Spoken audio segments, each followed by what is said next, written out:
继续来看台北国际电玩展，伫南港展览馆盛大来开幕。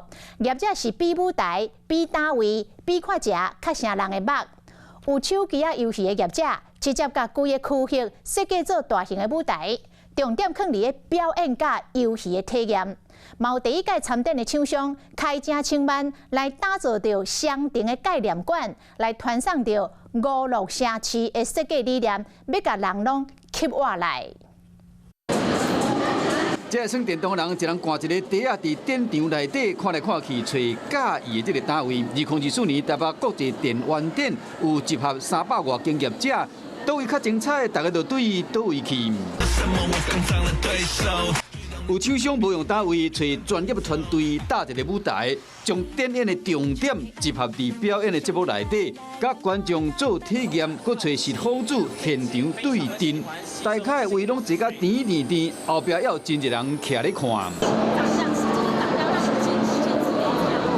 两盏头悬多荧幕的设计伫游戏的展场中特别醒目。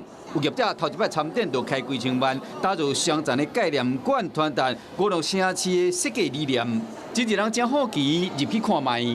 看到这个建筑比较特别，会想要进去看一下，这样的做成舞台，一定比摊贩还要更华丽，一定会吸引大家的目光啦，我觉得。知道的手先举一下，我来看看。除了舞台规模、问答送礼物，现场观众嘛拢真热烈，嘛有真侪摊位有请扮演各种角色人到现场，引起观众的围观。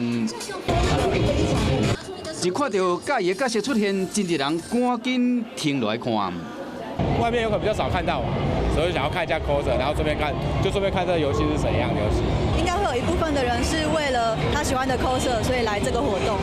依照统计，台湾伫2023年的顶半年，电动市场全世界排名是第5，收入更加是成长真济，显示有真侪人伫耍手机啊电动。更高业者表示讲，将来要 AI 加入开发，会让这个市场的竞争更加激烈。Hello， 大家好，我是林文。想要抢先掌握最及时的新闻资讯吗？赶快订阅、按赞、开启小铃铛，锁定华视新闻的 YouTube 频道。